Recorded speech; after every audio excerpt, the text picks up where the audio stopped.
Hey, Mike Edwards here. And as I'm starting here, I am just going to make sure my microphone is correct. Yes, it is. Forgot one check before I got started here. Some of the fun stuff about doing live broadcasts is things can go wrong, and they have gone wrong. And that's the fun of it, too. So, welcome. For today's live broadcast, what I wanted to talk about, or what I am going to talk about, is the 5 masteries of hybrid teams. Now, that's what I titled it. And here's a couple things. As I was preparing for this, I came to realize the use of hybrid teams is actually a very narrow label. Really, what we're talking about here in the next 15-20 minutes, really what we're talking about here is how do you as a leader help teams work through change?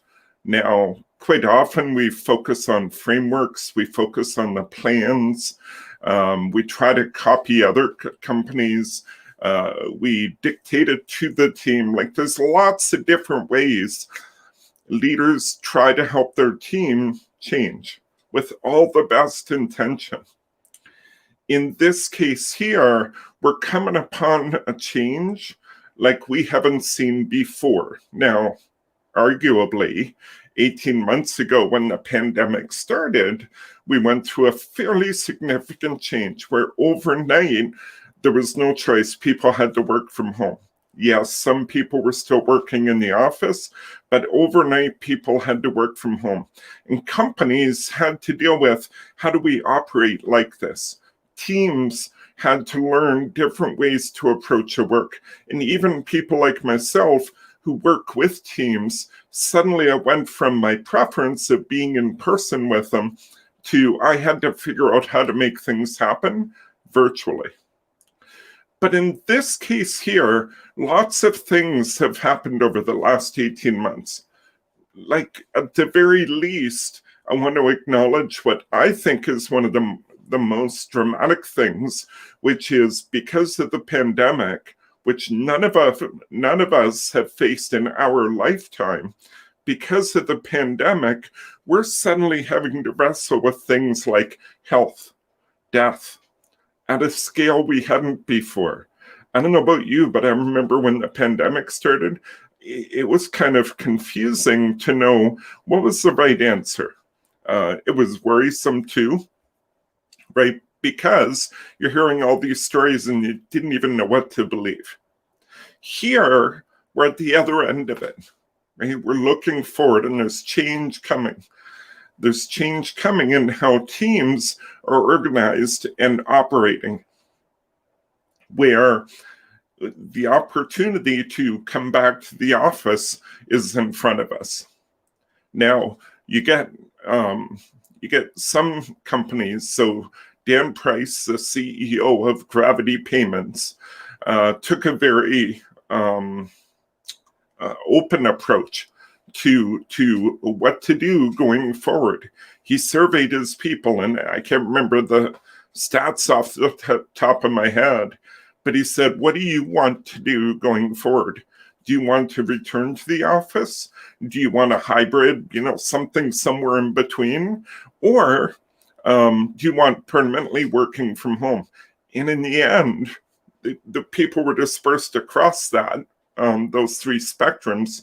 And in the end, he says, do what you want. Other end of the spectrum, now this isn't really a CEO, a boss per se, but the CEO of a big Toronto landlord company, there was an article where he was quoted as saying, CEOs of the big banks need to grow a backbone and order their people back to work. Now, it's possible some companies are going to do that. And it's possible, in fact, probable, that in some cases, it totally makes sense to get people back into the office or building or whatever it may be. However, right, That level of change, figuring out what's the right answer, can have a huge impact. And let me just correct something. Finding your right answer can have a huge impact on your people, on your customers, on your company's future, on all kinds of things. And so this is really important. And don't forget the people, the ones that we're talking about who work on the teams and who potentially might be coming back to the office. Things have changed for them too, not universally, of course, but a lot of people have different thoughts. Some are looking forward to getting back to the office so they can focus, right? Maybe there's too many distractions at home.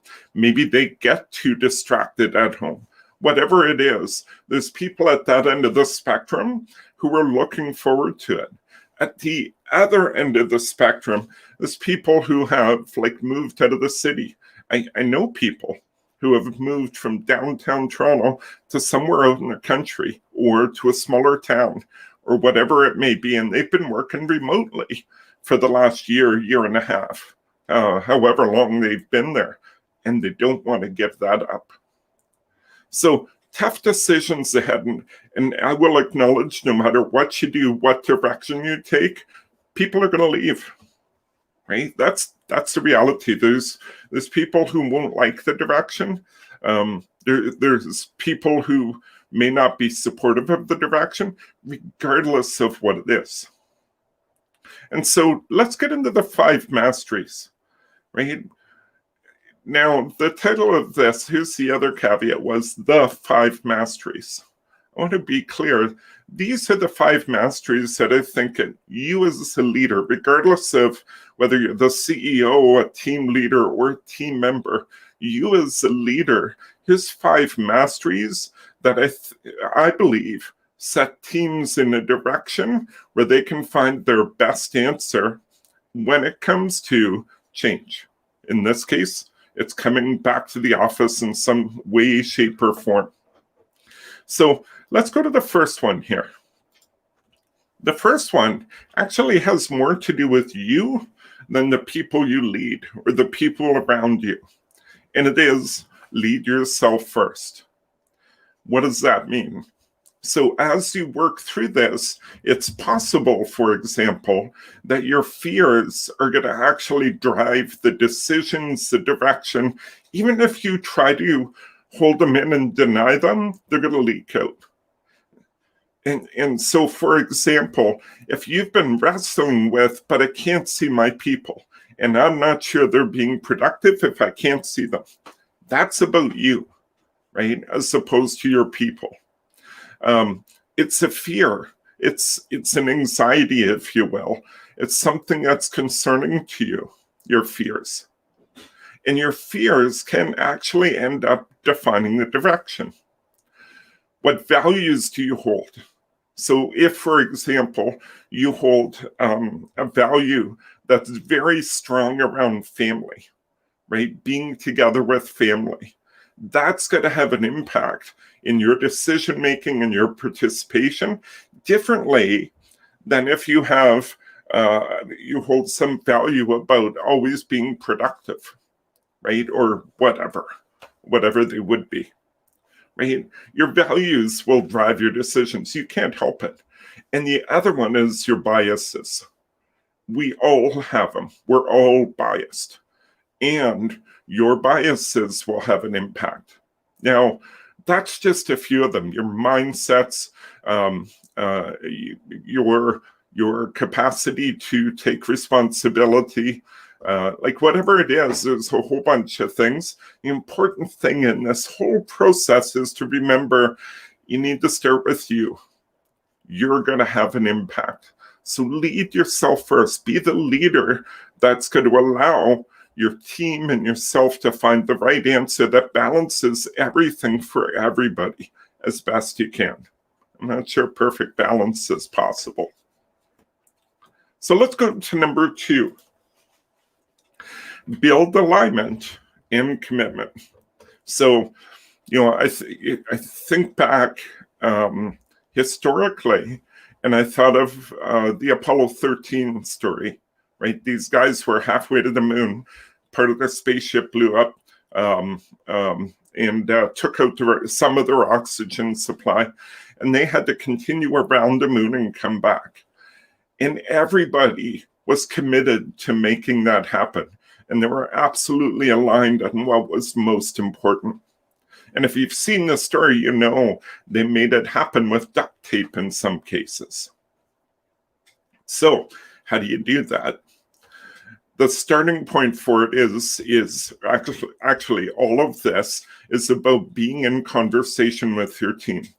And it's not about telling them, it's about having a conversation with the team. First step being build the alignment, right? What's the task we're out to accomplish here? You know, for example, the task might be, or the starting point for this conversation might be about defining and implementing this new way of working, right? Is whether it's fully home, fully in the office, something somewhere in between, having all the agreements in place, so on and so forth. But start with, what is it we're looking to accomplish in this next period of time? And yes, these things take time. The second thing is an integration of people. Now, you already might have a strong team, right? When I say strong team, they operate in a very interdependent way. And with the team, sorry, technology moment here. With the team, though, the team is now looking ahead at this change. And so it's really important to talk about where they're at. How are they motivated, right? Are they motivated to continue holding on to some of that family time, some of it or all of it? And when I say family time, I mean working from home, being more connected with their family, whatever it may be. For other people, they might be motivated by getting refocused by being in the office, whatever it is, but it's having a conversation that allows people to share what that is. And the last one is, don't forget to form agreements, right? So as we're moving forward, you probably already have some team working agreements.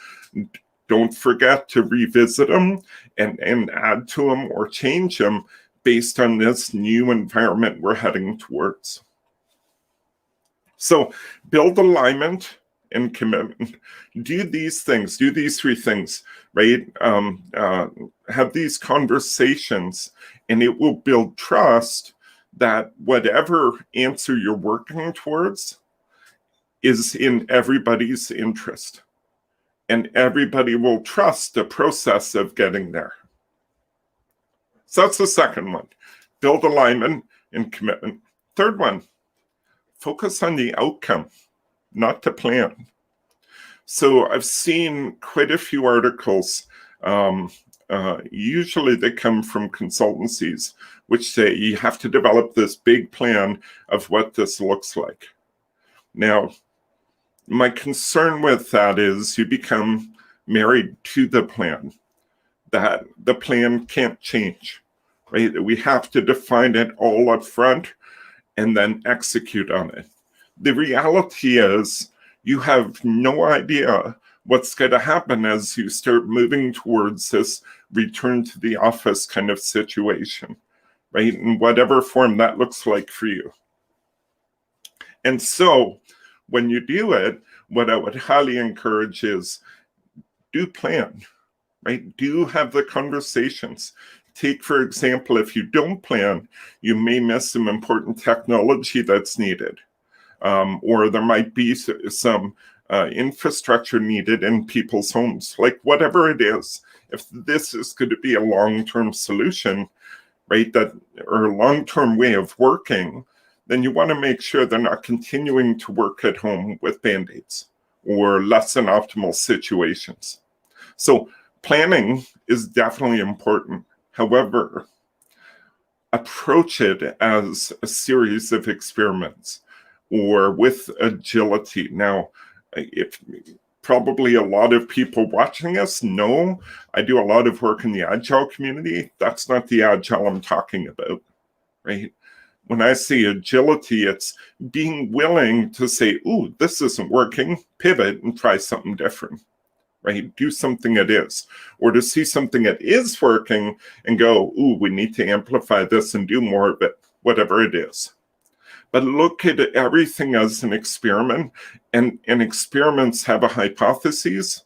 We think if we do this, this will happen, that kind of thing. And we're willing to drop experiments if they're not working, failing, if you will. So focus on the outcome. The outcome is you find this new way of working, and you're as productive as you ever were, and it sets you up to continue to innovate and grow and all those kinds of things that we're always looking for. So focus on the outcome, not the plan. Let's go to number 4. Create shared ownership. So something I've seen in numerous articles is how CEOs or the C-suite or management, like whatever context, has to figure all this out, and they're going to tell the team what they need to do. Now, don't get me wrong here. I think the needs of the organization, of management, of teams, of customers, all of those things have to be balanced. What I'm talking about, though, is when it comes to figuring this out, executing on it, and most importantly, improving on whatever you try, create shared ownership with the team. Now, I use something called the responsibility process, right, as a conversation point for that. Because things happen, and when things happen, we could blame somebody, we could create excuses, we could go into shame, we could do things out of obligation. None of those things are helpful, right? None of those things will actually create better outcomes. Instead, you want to be in a situation where everybody is on board to create, choose, or attract the kind of outcome that's going to set you up for success, thriving, if you will, into the future. Not to say you won't have problems, right? But that you can actually share in the ownership and pivot on it. Because here's the worst case scenario. Let's say you're the manager, you're the leader, team leader, whatever it is. The worst case scenario is that you put something forward and dictate it, and as a result of that, they try it, it doesn't work, and guess who they're going to blame, right? Well, this didn't work. See, another management thing. Oh, hi, Colleen. People will participate in what they create, so shared creation is vital. Absolutely. I love how you put that. Actually, I'm going to put that up here, right? People will participate in what they create, so shared creation is vital. Absolutely, right? And so when we talk about building an alignment, commitment, absolutely, you want their participation and commitment into whatever's going to happen, right? The outcome over the plan, right? That too is there. If they're a part of defining the plan, so you're heading towards the outcome, and you have them participating, they'll be so much more into it. Absolutely. Thanks for that. And let's go to the last one here. So lead yourself first was the first one. Build alignment and commitment. Focus on outcome, not the plan, and create shared ownership. The fifth one I have here is this. Don't use the Spotify model. So in the Agile community, which I've been a part of for about 10 years now, Spotify, I can't remember how many years ago, Spotify adopted or created this model. They didn't adopt a model. They created this model for how they were going to operate. And they used it for a while. And then they published some papers on it, where the coaches consultants who helped do it published those papers. But then they pivoted away from it because it no longer worked there. However, the Agile community, what they did is, and I continue to hear this today, is let's do the Spotify model. Here's the thing. You're not Spotify. The place you work is unlike any other place in the world. I know that with certainty because the people are different, your products are different, your technical stack is different, your backend's different, everything is different. Maybe similar, but it's still different. And so if you try to grab something like a Spotify model or whatever model in the case we're talking about here, it's not going to work, right? You're going to run into a lot of problems. Oh, Mitch, I love that.